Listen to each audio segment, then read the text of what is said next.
Fala aí, galera, beleza? Como vocês estão? Tudo tranquilo com vocês? Espero que vocês estejam bem. Estamos aqui para mais uma revisão Enem. Então, você que está me assistindo aí agora de casa, certo? Estamos aqui para dar continuidade aí a um dos assuntos bastante cobrados pela prova do Enem, correto? Então, assim, ó, pra você que não vai muito com a minha cara, pra você que não gosta muito de mim, não gosta muito da minha frente, hoje você vai entender o porquê que eu bato tanto na tecla de botânica ser um assunto extremamente importante para você que está com foco aí no seu vestibular, correto? A gente sabe que botânica, né, é um assunto bastante difícil, que a maioria dos alunos tem bastante dificuldade. Por quê? Por falta de contato, certo? Vocês que estão se preparando aí majoritariamente para o curso de medicina vão amar a fisiologia humana, vão até gostar um pouquinho de zoologia, mas a botânica sempre fica negligenciada. E hoje eu vou mostrar para vocês alguns exercícios aí, dos quais a gente vai retomar a teoria, mas são exercícios que caíram na prova do Enem e eu vou mostrar para vocês que essa botânica vai cair dentro da prova do Enem, correto? Já adianto para vocês que eu não vou cobrar coisas esdrúxulas, o Enem não vai cobrar coisas absurdas, não é nenhum bicho de sete cabeças, mas você tem que estar atento aos detalhes. E esses detalhes, eu nem tô falando de nota de rodapé, eu nem tô falando de grupos de transição, nada disso. Eu tô me referindo a detalhes que, às vezes, na aula vocês deixam passar, mas que são extremamente importantes para quê? Para que a gente consiga compreender a botânica na totalidade, beleza? Lucas, me dá um exemplo? Claro, vou te dar um exemplo. Bom, a gente precisa saber ou entender, perdão, a gente precisa saber ou entender a diferença entre o endosperma de gimnospermas e angiospermas. Lucas, não lembro disso. Bom, gimnospermas e angiospermas são dois grupos bastante derivados lá dentro do grupo das plantas, correto? E esses dois grupos vão apresentar semente, tá no nome, que é a parte esperma, certo? Do grego, esperma significa semente. Então, gimnosperma e angiosperma. Dentro da semente a gente vai ter o quê? Um tecido que nutre esse embrião, correto? Qual a diferença entre eles? Enquanto um tecido da gimnosperma o tecido de reserva, né, o endosperma vai ser haploide, lá nas angiospermas esse tecido ele é triploide, correto? Então pensem, isso não é tão uma parte da aula que é extremamente importante, como eu falo para vocês. A gente fala, a gente conversa. Só que isso vai ser cobrado numa dessas questões aqui. A gente precisa saber a ploidia desse tecido. A gente precisa saber relacionar isso com o enunciado que vai ser trazido aqui para a gente conseguir resolver esse exercício. Beleza? Então prestem atenção e tentem trazer a botânica cada vez mais para o cotidiano de vocês. Não só rechaçá-la, não só marginalizá-la, mas tentem enxergar a botânica como um aliado, de você, sei lá, sentar e estudar e conseguir explicar isso para sua mãe, para, enfim, alguém da sua família, porque faz parte do seu dia a dia, correto? Compõe a comunidade biológica da qual você faz parte. Sim, sem mais delongas, vamos lá, vamos começar no primeiro exercício? Vamos ver aí o que a gente vai ver hoje na nossa aula de revisão Enem, beleza? Vamos lá, vamos ver. Sucesso! Revisão 2, Enem. A gente já falou bastante de ecologia, correto? Hoje a gente vai focar um pouquinho mais em botânica, correto, galera? Vamos lá, vamos para a primeira questão. Ó, vou ler com vocês, a tosse de cachorro. A irradiação e o sucesso evolutivo das angiospermas estão associados à ação de animais que atuam na polinização de suas flores, principalmente os insetos. Nessa relação, os insetos foram e ainda são beneficiados com o alimento. Para as angiospermas, essa coevolução foi vantajosa por... Calma, antes da gente sair igual o doido lendo as alternativas, vamos entender sobre o que ele está falando. Irradiação e sucesso evolutivo das angiospermas se deve à ação de animais que atuam na polinização. Pergunta, o que é polinização? Polinização vem de grão de pólen, certo? Grão de pólen, quando ele sai de uma flor e atinge outra, quando ele sai da porção masculina dessa flor e atinge a porção feminina, ou da mesma ou de outra flor, eu estou me referindo ao processo de polinização. É o transporte do grão de pólen até o meu carpelo, até a parte do meu gineceu, que é a estrutura feminina dessa flor, correto? Beleza, nessa relação os insetos foram e ainda são beneficiados com alimento. Então existe uma atração aí por parte das flores, das plantas, para com os insetos, e essa atração vem na forma de alimento, tudo bem? Vamos lá.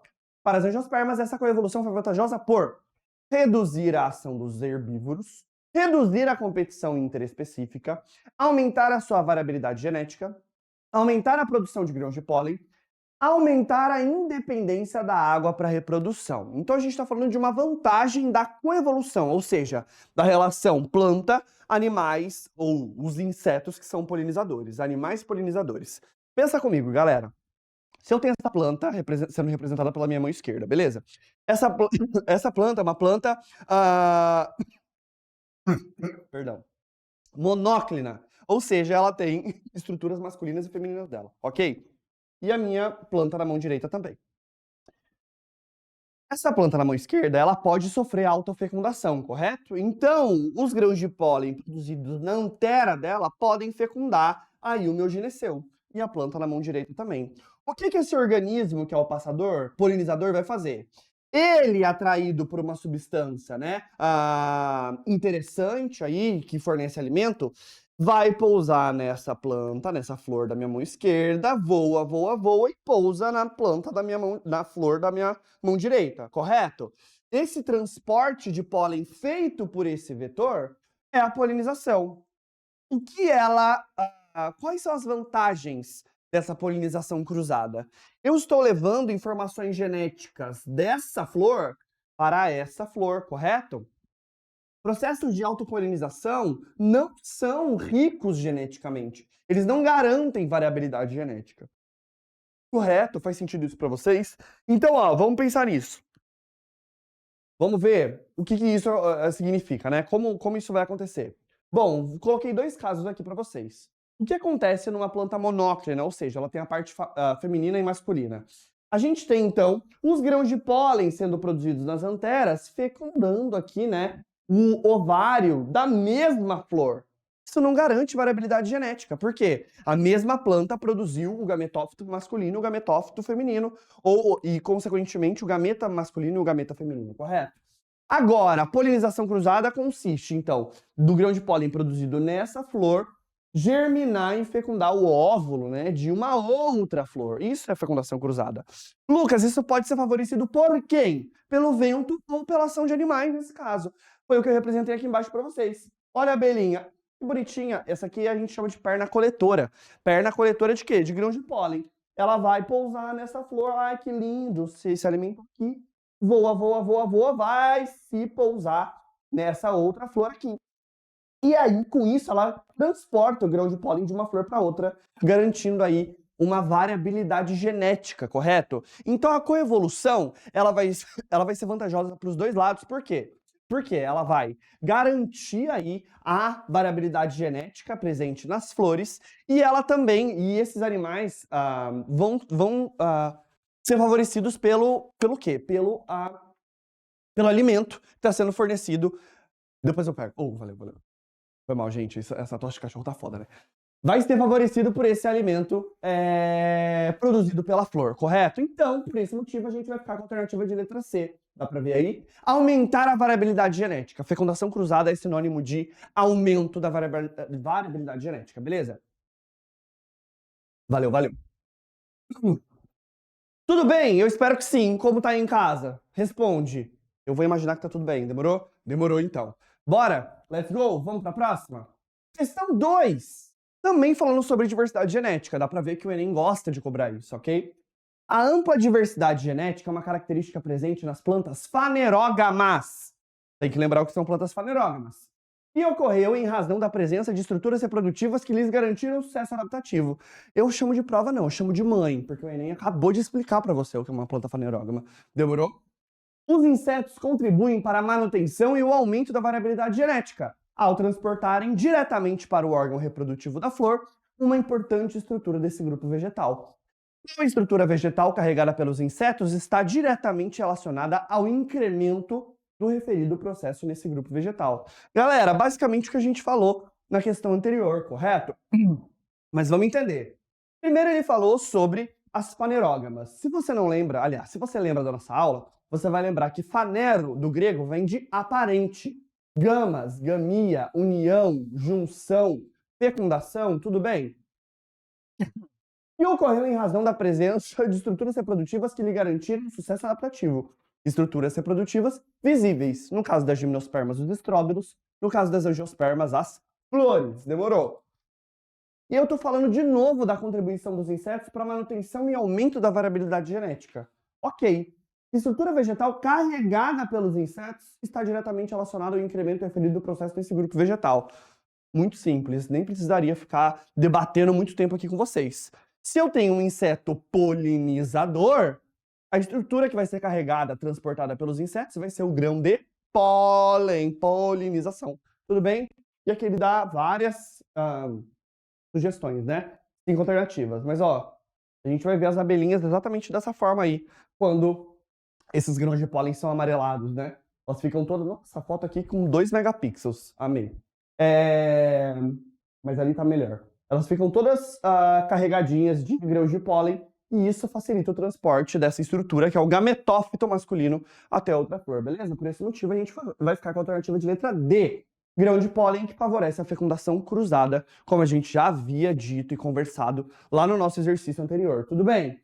Também fácil, coloquei essas duas questões aí próximas justamente para a gente entender que o Enem gosta disso e que isso vai ser cobrado em algum momento para você. Tudo bem? Vamos para a próxima? Essa aí já é mais específica, a gente está falando de anatomia vegetal, ok? Histologia um pouco. E um pouquinho de fisiologia também.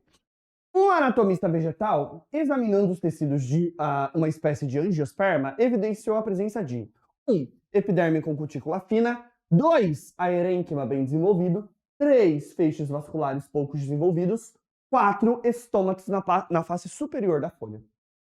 Em que local pode ser encontrado esse vegetal? Em uma restinga, em ambiente aquático, no cerrado, em uma floresta e um afloramento rochoso. Galera, além de você ter conhecimento de botânica, isso é uma questão médio interdisciplinar. Você precisa saber um pouquinho de bioma. Você precisa saber características desse bioma para saber se essa planta está inserida nele ou não, correto? Então tá, antes da gente sair também lendo essas alternativas à torta direita, vamos analisar o que ele traz de característica para a gente.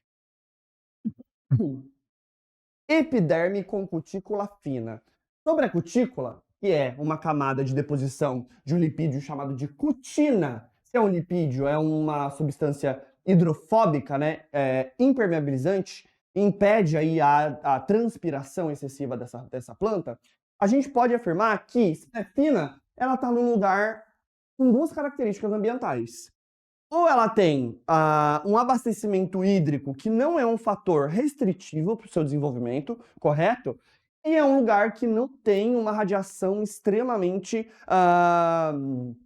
intensa, correto? Então, epiderme com cutícula fina sinaliza duas coisas para gente. Esse ambiente é abundante em água e a radiação que atinge esse vegetal ela não é tão intensa como, sei lá, numa caatinga, como num deserto, correto? Essa é a característica número 1. Característica 2 a gente já conseguia matar. Aerênquima bem desenvolvido. Falo para vocês nas aulas que o sufixo ênquima significa o quê? Parênquima. Parênquima é um tecido de preenchimento / armazenamento. Se ele é aero, tem a ver com armazenamento de ar, correto? Aerênquima bem desenvolvido. Então eu tenho um tecido de preenchimento ou de armazenamento aí que vai armazenar ar. Uma planta que armazena ar vai utilizar isso para quê? Aliás, essa característica é uma vantagem evolutiva para quê? Guarda essa informação. Feixes vasculares poucos desenvolvidos, então eu não vou ter uma planta que vai ter um sistema vascular extremamente robusto e funcional. Não que ele seja disfuncional, mas ele é pouco desenvolvido. 4. Estômatos na face superior das folhas. Então, a concentração de estômatos é bastante descritiva para a gente. Se eu tenho uma folha que ela é anfiestomática, ou seja, eu tenho estômatos tanto na face superior quanto na face inferior, essa planta ela também tem abundância de água. Por quê? Estômato é sinônimo de transpiração para mim, correto? Se você está transpirando muito, você tem muita água disponível para a sua fisiologia, para o seu metabolismo ali, correto? Se eu tenho uma folha que ela é epiestomática, eu tenho uma concentração de estômatos na face adaxial, na face superior, quer dizer que embaixo, logo abaixo, eu tenho o quê? Eu tenho água, porque eu não tenho estômatos na face de baixo, correto? Então isso é típico de uma planta aquática. Estômatos na face superior das folhas é o que ele trouxe aqui para mim. Então eu posso já, ou através da análise dessas características, eu posso chegar próximo à definição ou ao ambiente aquático. Isso é uma planta aquática, beleza? Vamos ver as alternativas agora. Em que local pode ser encontrado esse vegetal? Em uma restinga, ambiente com solo arenoso e alta luminosidade. Cutícula fina não vai ter tanta luminosidade assim. E a restinga, galera, vai ser o quê? Ela vai ser o ambiente de transição entre o mar e a terra, correto? Então eu teria outras adaptações aí. As plantas de restinga, elas apresentam estômatos na face abaxial, ou seja, na face inferior. Os feixes vasculares são bastante desenvolvidos, certo? Não preciso desse aerênquima extremamente desenvolvido. B, em um ambiente aquático onde há grande disponibilidade hídrica. Vamos guardar essa no bolso? C, no cerrado, ambiente de solo pobre em nutrientes e sujeito a queimadas. A cutícula das plantas do cerrado é extremamente grossa, correto? Em uma floresta, ambiente com boa disponibilidade hídrica e rica diversidade. Poderia ser, mas ele fala aqui, ó, estômatos na face superior. Plantas de floresta contêm folhas anfiestomáticas, então eu tenho os estômatos nas duas faces dessas plantas, ok? Em um afloramento rochoso, ambiente com pouco solo e muita luminosidade, também falamos que a luminosidade não vai ser um fator aí. Então vamos lá, ó, só para vocês entenderem, isso aqui é o corte de uma folha, correto? A gente tem cutícula, epiderme, parênquima palissádico, parênquima lacunoso e epiderme inferior. Então aqui eu circulei a cutícula para vocês, uma deposição dessa camada de cutina que impermeabiliza a epiderme, correto? Aqui a gente tem uma foto, né, de uma planta aquática com um aerênquima muito desenvolvido.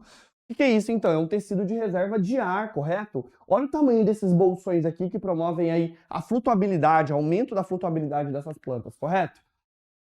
Por esse motivo, a gente fica aí com a alternativa de letra B, em um ambiente aquático onde há grande disponibilidade hídrica, correto, galera? Bom, a gente tinha que saber de tecido, a gente tinha que saber de fisiologia, a gente tinha que saber de bioma, correto? Olha só como o Enem conseguiu abarcar aí grandes assuntos para que você respondesse essa questão.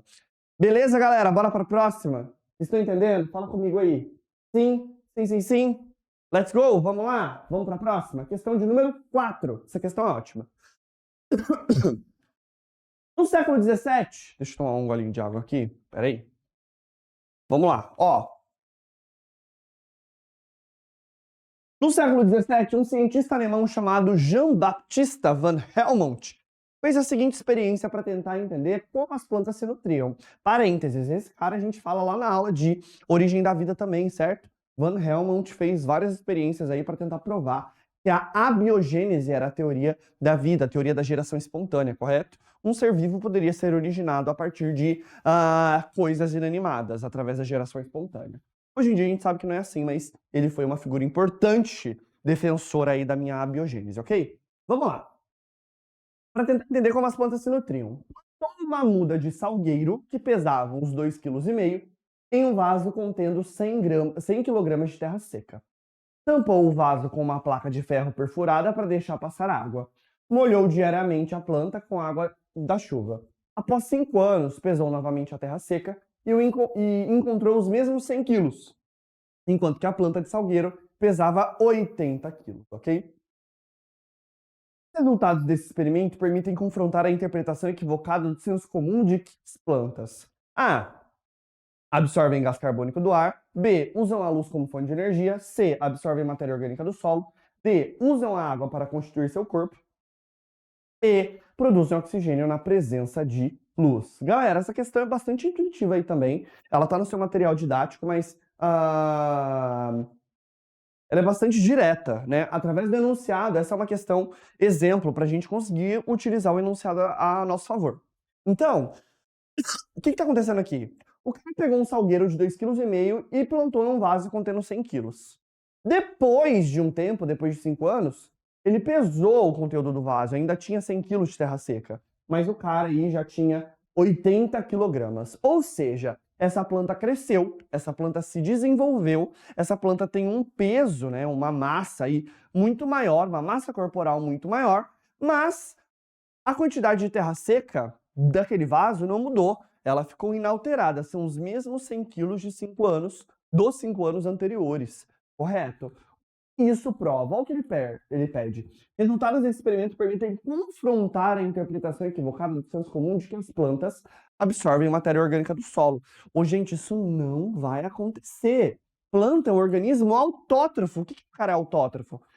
Lucas, ele é capaz de sintetizar o próprio alimento. Já falei para vocês o seguinte, não vem com essa definição de quinta série para mim. Vocês já estão no cursinho, pelo amor de Deus. Numa questão de segunda fase, vocês vão explicar que o organismo autótrofo ele é capaz de sintetizar a matéria orgânica a partir de uma fonte inorgânica de energia, correto? No caso das plantas, essa fonte de energia é a luz. Então, se ela vai utilizar a luz para converter energia, né, inorgânica em orgânica, eu vou fixar esse gás carbônico e vou transformar esse gás carbônico numa molécula de glicose, eu não vou ter retirada de matéria orgânica do solo, correto? E quando você fala matéria orgânica, Lucas, você está falando sobre o quê? Carbono, cara. Você não vai estudar com seus professores aqui numa das frentes química orgânica, a química dos carbonos? Então, quando existe esse senso comum que fala que as plantas absorvem matéria orgânica do solo, isso está errado.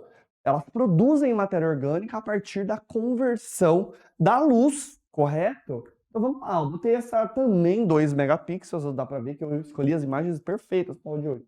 Muito bem, muito bem. Ó, essa imagem aqui, apesar dela estar muito pixelada, muito feia, e tá em inglês, a gente consegue ver exatamente o que está acontecendo aqui, correto? Lá do solo, ela absorve apenas água e sais minerais, correto? Através da luz, da energia luminosa, a gente vai ter o quê? Sequestro de gás carbônico, produtos da glicose e do oxigênio, na presença de água e carbono, correto? Então, galera, não existe isso de que planta vai o quê? Absorver a matéria orgânica do solo. Planta não é organismo decompositor, planta não é organismo detritívoro. Então, são organismos capazes de sintetizar matéria orgânica através de fonte inorgânica de energia, tudo bem? Então, a gente pode falar que a alternativa C é a correta, beleza? Só para a gente relembrar, essa aqui tá a equação balanceada da fotossíntese, né? Eu tenho, então, na presença de CO2 e água, e luz e clorofila, pigmentos fotossintéticos, a gente tem a produção da glicose, que é a matéria orgânica, e a gente tem uma liberação de água e oxigênio aqui, correto? E aí, galera, a gente vai ter o quê? Aqui, eu só destrinchei a fotossíntese para vocês, correto? A fotossíntese vai ser, então, dividida, seccionada em 2 processos. A etapa fotoquímica e a etapa química. Lucas, eu posso chamar de etapa clara, ou fase clara e fase escura? Bom, você que sabe. Meu conselho é não chame. Primeiro, porque é muito mais coloquial do que fotoquímica e química. Segundo, isso pode te levar ao erro. Como o erro, Lucas? Então quer dizer que a etapa clara só acontece na presença de luz e a etapa escura só acontece na ausência de luz? Não necessariamente, certo? A fase clara, sim, fotoquímica, depende, acontece na presença de luz. E a química? Independe da presença de luz, pode acontecer tanto na presença quanto na ausência, correto? Chamem de fotoquímica e química que é melhor para você conseguir entender isso. Então, na etapa química, fotoquímica, a gente tem o quê? Processos de quebra de ligação para liberação de energia na forma de ATP e de NADP, NADPH, né? E na etapa química, a gente tem a fixação do CO2 e conversão dele em glicose, correto? Gliceraldeído 3-fosfato, o 2-pegal, que é um dos intermediários aí da formação da glicose, correto, galera? Então, por esse motivo, a gente vai ficar com a alternativa de letra C.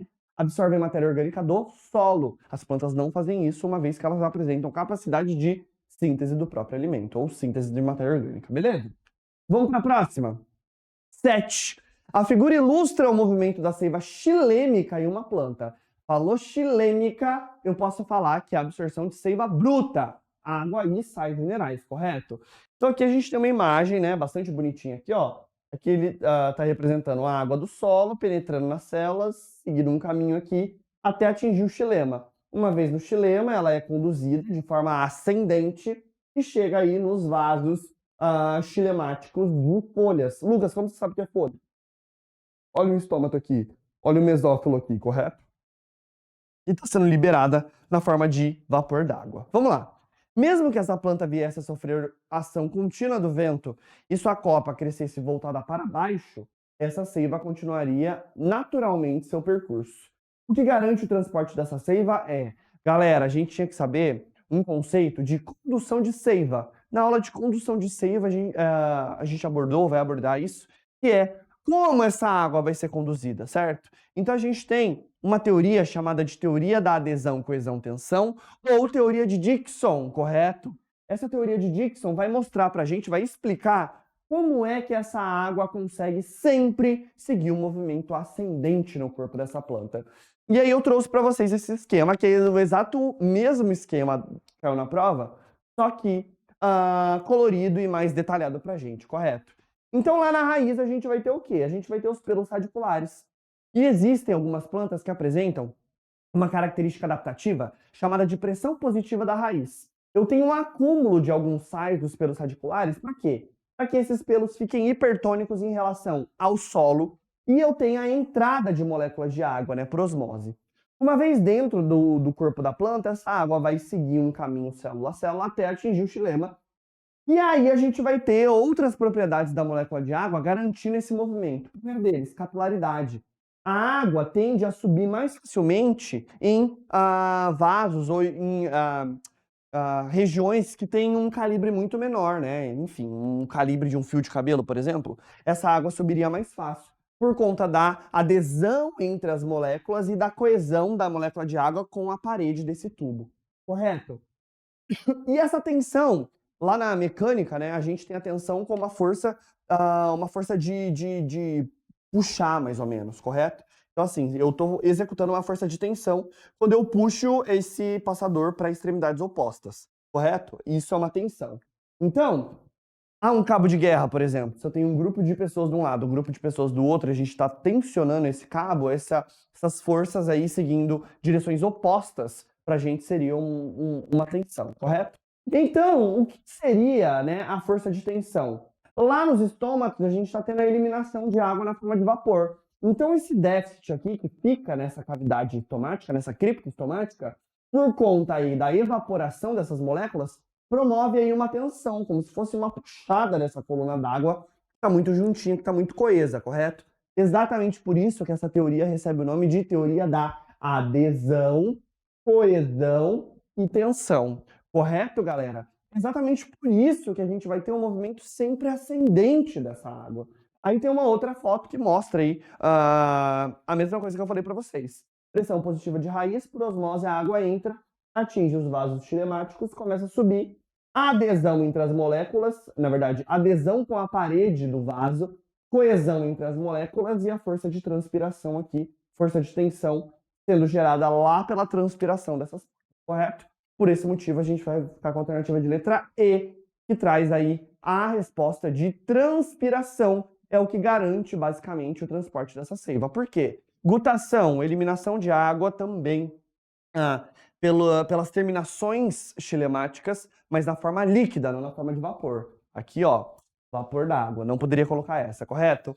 Gravidade, não tem a ver com isso. Respiração, as plantas respiram? Respiram, mas não através da eliminação de vapor de água, correto?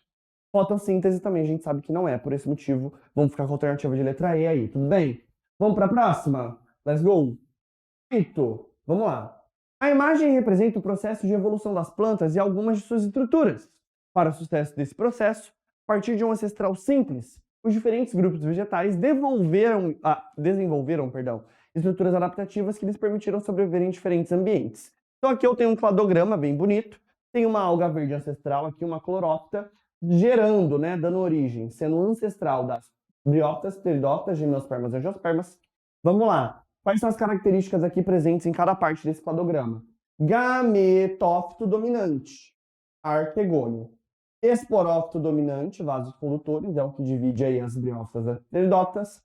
Sementes nuas e grãos de pólen lá nas gimnospermas, flores e frutos lá nas angiospermas, beleza? Qual das estruturas adaptativas representadas contribuiu para uma maior diversidade genética? Vamos ver? As sementes aladas, que favorecem a dispersão aérea. Galera, Ok, eu tenho um aumento da minha área de vida por conta dessa dispersão. Ou seja, eu consigo liberar, consigo mandar esses indivíduos, os zigotos, os embriões, para uma região mais longe, mais distante da planta-mãe. Mas como isso afeta a genética? Eles são gerados a partir da mesma planta. Não tem um aumento da diversidade genética aí, certo? B. Os arquigônios, que protegem o embrião multicelular. Esse embrião já está formado. O arquigônio vai garantir uma maior diversidade genética. Errado. C. Os grãos de pólen, que garante a polinização cruzada. Plim, plim, plim. A gente já falou que fecundação cruzada vai aumentar a variabilidade genética. Alternativa C é a correta. D. Os frutos, que promovem uma maior eficiência reprodutiva. De fato, essa maior eficiência existe, mas não garante uma maior variabilidade genética.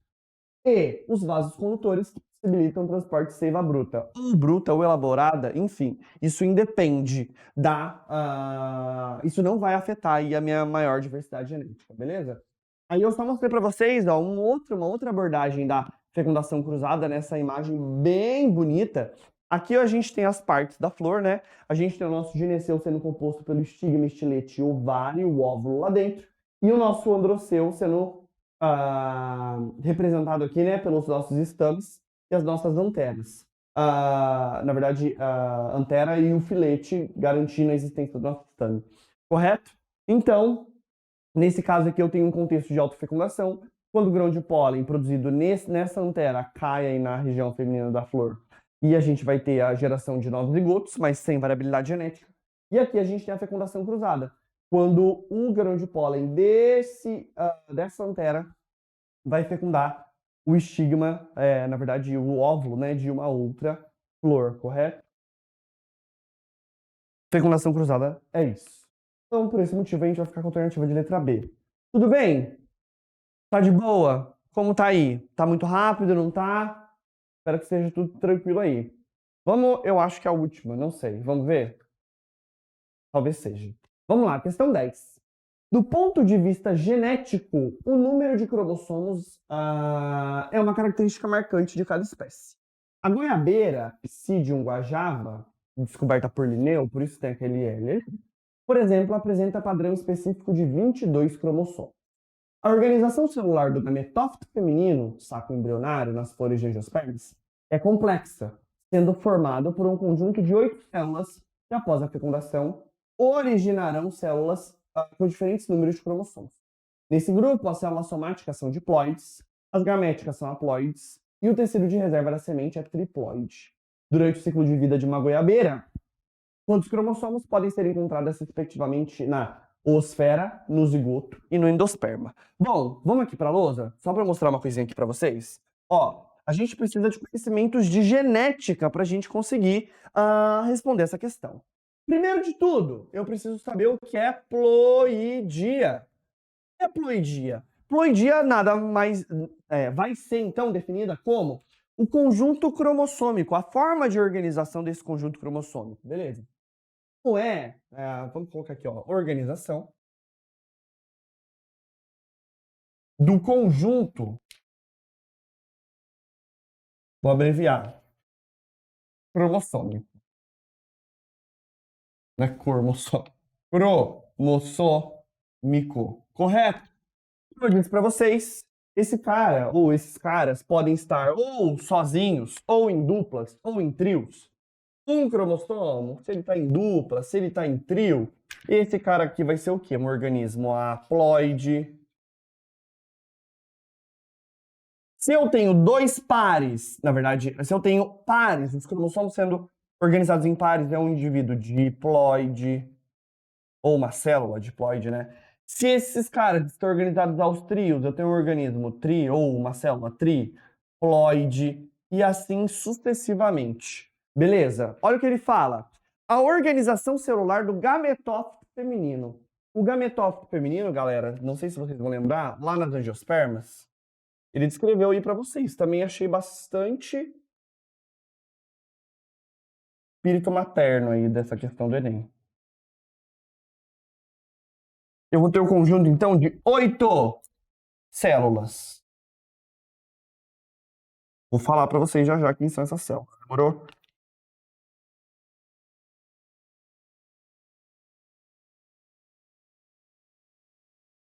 Dentro da botânica, não sei se vocês sabem, deveriam saber, ah,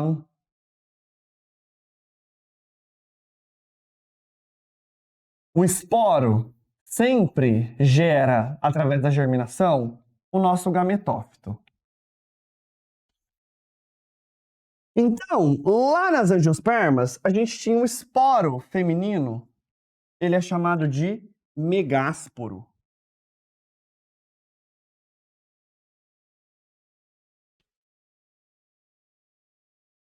O megásporo, ele foi originado através do meu esporófito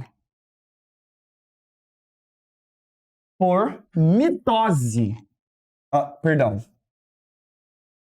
Meiose. Então a gente teve uma redução da ploidia para cá, certo? O meu esporófito sempre é 2N. Se sofreu meiose aqui, perdão, o meu megásporo vai ser o quê? N.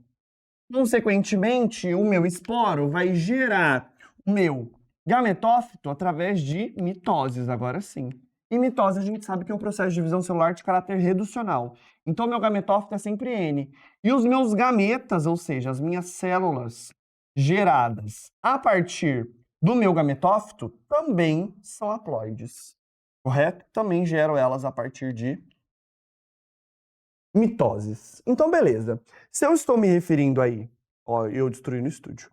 Se eu vou mostrar para vocês aqui, se eu gerei do meu esporófito, meu megásporo, haploide, por conta dessa meiose. Gerei o meu gametófito por mitose. Gerei os meus gametas por mitose. E dentro do meu saco embrionário seria o quê? O meu gametófito feminino, correto? Meu gametófito feminino tá aqui, ó. Então, todas as células contidas nesse saco embrionário são haploides. Tanto as minhas, vou dar um nome para isso, tá? É interessante? É interessante, mas é importante? Não, não é interessante. Não é importante. Vou falar para vocês quais são as células importantes aqui. Aqui eu tenho duas sinérgides. Que nome feio? Não precisa decorar. Aqui eu tenho minha oosfera. Lucas, esse cara é importante? Sim. Por quê? Gameta feminino.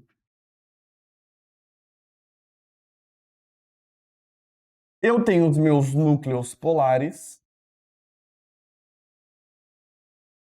Lucas, esses caras são importantes? São. Por conta do quê? Da dupla fecundação. Vou abreviar, dupla fé. E a gente tem as nossas 3 antípodas. Lucas, são importantes? Não. Quem é importante? Quem tem um protagonismo aqui? Meus núcleos polares e a minha osfera. Beleza? Por quê? Eu vou ter 2 fecundações lá nas minhas angiospermas. Primeira fecundação. Vou ter o gameta masculino, que é o núcleo. Vou abreviar tudo, tá? Núcleo espermático 1 mais a oosfera. O núcleo espermático 1 vai ser uma célula haploide. A minha oosfera, a gente viu que deriva do saco embrionário, então é uma célula haploide. A junção desses 2 caras vai gerar o meu zigoto. E o meu zigoto é diploide. Não falei para vocês que existem 2 fecundações lá nas angiospermas? Então eu tenho meu núcleo espermático 2. Lembrando, eu tenho 2 gametas masculinos, mais 2 núcleos polares, abreviei. Núcleo espermático 2, haploide, tá aqui, ó, N. Núcleos polares, eu tenho 2 deles e cada um deles é haploide. Então, vou ter N mais N. Essa fecundação dessas 3 células gera o meu endosperma, o tecido de reserva que a gente falou lá atrás. Endosperma. E esse endosperma ele vai ser triploide, ou seja, 3N, N mais N mais N. Tudo bem? Então vamos lá, ó. A organização celular do gametófito é complexa, sendo formada por um conjunto de 8 células, falando sobre elas aí. E após a fecundação originarão células com diferentes números cromossômicos. Nesse grupo, as células somáticas... vamos lá, mais um parêntese, isso aqui é genética, tá? Células somáticas não desempenham funções de reprodução.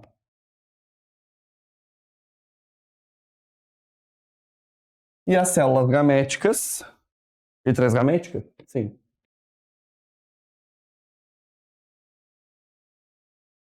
As gaméticas têm a ver com reprodução. Ok, isso aqui é nomenclatura, isso aqui é convenção. Correto? Vamos lá, olha o que ele traz pra gente. Células somáticas são diploides. Então, as células do corpo geral dessa planta são diploides. As gaméticas são haploides. Então, poros e gametas são haploides. E o tecido de reserva da semente é triploide. A gente falou sobre isso. Semente, ou, na verdade, o endosperma.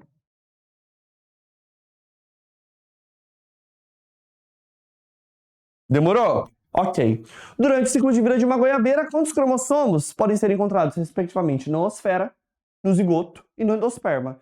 Ele falou que apresenta o padrão específico de 22 cromossomos. 22 cromossomos é nas células somáticas. Então, a goiabeira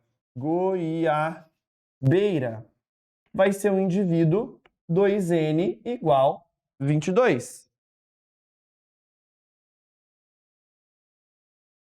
Se as células somáticas são 2N, o que ele traz de célula somática? Osfera, zigoto e endosperma. Tá. Osfera é haploide. Então, a gente só dividiu 22 por 2. A gente vai ter o quê? 11 cromossomos. N igual a 11. Zigoto. O meu zigoto sempre diploide. Ele vai ser igual a 22. E meu endosperma falou aí que é 3N. 3 vezes 11, 33. Essa seria a sequência que a gente consegue achar na 11, 22, 33. Alternativa de letra B, correto? Vamos voltar para lá? Vamos voltar para o nosso slide? Se liga aqui, ó. Vou mostrar duas imagens para vocês. Ó, aqui é só um esquema muito mais detalhado do que eu acabei de falar. O processo de formação do meu saco embrionário, que seria aí o nosso gametófito feminino, ok? Então vamos lá, o estigma, estilete, ovário. Quando eu tenho, né, o processo de meiose acontecendo lá, a gente tem, então, a formação do megásporo, né? Ele chamou de ginósporo aqui, é a mesma coisa. Formação do gametófito feminino a partir da germinação do meu megásporo, gerando as 8 células. Ele dá outros nomes aqui, tá? Antípodas, núcleos polares, osferas, aqui tá correto. Ginosporangia, esse tecido aqui dentro do saco embrionário, beleza? E aqui a gente só tem uma outra imagem mostrando todo o processo de formação dos gametas masculinos e todo o processo de formação dos gametas femininos. O processo de germinação do grão de pólen, condução dos meus 2 gametas masculinos aqui, formação do meu zigoto, formação do meu endosperma triploide, aqui eu tenho o zigoto, núcleo triploide, tecido de reserva e o embrião. Aqui o embrião aqui sendo formado, tecido de reserva, correto? E aí, quando germina esse embrião, eu vou ter, então, a produção de um novo indivíduo, correto? Aí, só sinalizei para vocês quem são a osfera, o zigoto e o tecido triploide, né? Osfera, haploide, zigoto, diploide e o núcleo, do endosperma triploide. Por esse motivo, a gente vai ficar com a alternativa de letra B de bisteca. Demorou? Galera, isso era o que eu tinha preparado para vocês hoje. Mostrei aí vários exercícios trazendo o quê? Trazendo diversidade genética, trazendo fecundação cruzada, o Enem ama falar sobre isso. Falando sobre ploidia de célula, falando sobre característica dos grupos, mostrando um cladograma e também trazendo até certo nível de interdisciplinaridade. Até, obviamente, dentro da biologia, mas trouxe. Então, para resolver uma das questões aí, a gente precisou de conceitos histológicos, fisiológicos e falar um pouquinho sobre bioma, por exemplo. Então, tentem cada vez mais aí fazer as pazes com a botânica, porque é um assunto bastante cobrado lá na sua prova do Enem. Demorou? Espero que vocês tenham aproveitado, tanto quanto eu aproveitei, foi uma aula muito massa. E a gente se vê em breve. Demorou? Falou, até mais e tchau!